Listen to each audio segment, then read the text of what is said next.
NPS ಜಾರಿಗೆ ತೀವ್ರ ವಿರೋಧದ ಬೆನ್ನಲ್ಲೇ ಕೇಂದ್ರ ಸರ್ಕಾರ ಹೊಸ ಪೆನ್ಷನ್ ಸ್ಕೀಮ್ ಜಾರಿ ಮಾಡಿದೆ.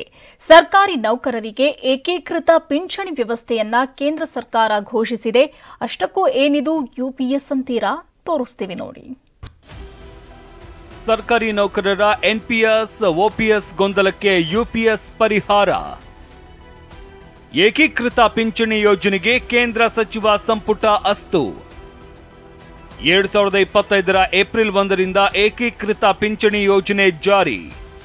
ಹೊಸ ಪಿಂಚಣಿ ಯೋಜನೆ ಮತ್ತು ಹಳೆ ಪಿಂಚಣಿ ಯೋಜನೆ ಮಧ್ಯೆ ವಿವಾದ ಏರ್ಪಟ್ಟಿರುವಾಗಲೇ ಏಕೀಕೃತ ಪಿಂಚಣಿ ಯೋಜನೆಯನ್ನ ಕೇಂದ್ರ ಸರ್ಕಾರ ಘೋಷಿಸಿದೆ. ಕೇಂದ್ರ ಸಚಿವ ಸಂಪುಟ ಸಭೆಯಲ್ಲಿ ಏಕೀಕೃತ ಪಿಂಚಣಿ ಯೋಜನೆಗೆ ಒಪ್ಪಿಗೆ ನೀಡಿದೆ. ದೇಶದಾದ್ಯಂತ ಸರ್ಕಾರಿ ನೌಕರರು ರೈಲ್ವೆ, ಪೊಲೀಸ್, ಅಂಚೆ ಸೇವೆ, ವೈದ್ಯಕೀಯ ಸೇವೆ ಇತ್ಯಾದಿ ಸೇವೆಗಳನ್ನು ಒದಗಿಸುತ್ತಾರೆ. ಇವರ ಮೇಲೆ ಪರಿಣಾಮ ಬೀರುವ ಮಹತ್ವದ ನಿರ್ಧಾರವನ್ನ ಕೇಂದ್ರ ಸರ್ಕಾರ ತೆಗೆದುಕೊಂಡಿದೆ.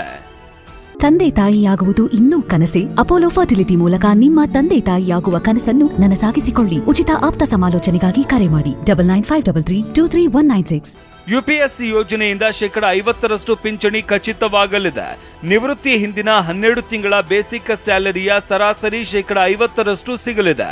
ಈ ಮೊತ್ತ 25ರಿಂದ 50 ವರ್ಷದವರೆಗೆ ಸೇವೆ ಸಲ್ಲಿಸಿದವರಿಗೆ ಮಾತ್ರ ಲಭ್ಯವಾಗಲಿದೆ. 10 ರಿಂದ 25 ವರ್ಷ ಸೇವೆ ಸಲ್ಲಿಸಿದ್ರೆ ಮೂಲ ವೇತನಕ್ಕೆ ತಕ್ಕಂತೆ ಪಿಂಚಣಿ ಸಿಗಲಿದೆ.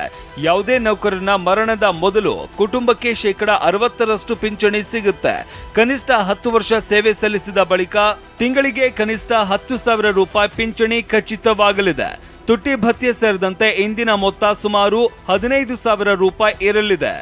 ಕೇಂದ್ರ ಸರ್ಕಾರದ 23 ಲಕ್ಷ ಉದ್ಯೋಗಿಗಳಿಗೆ ಎನ್ಪಿಎಸ್ ಮತ್ತು ಯುಪಿಎಸ್ ಯೋಜನೆ ಯಾವುದು ಬೇಕೋ ಅದನ್ನ ಆಯ್ಕೆಗೆ ಬಿಡಲಾಗಿದೆ.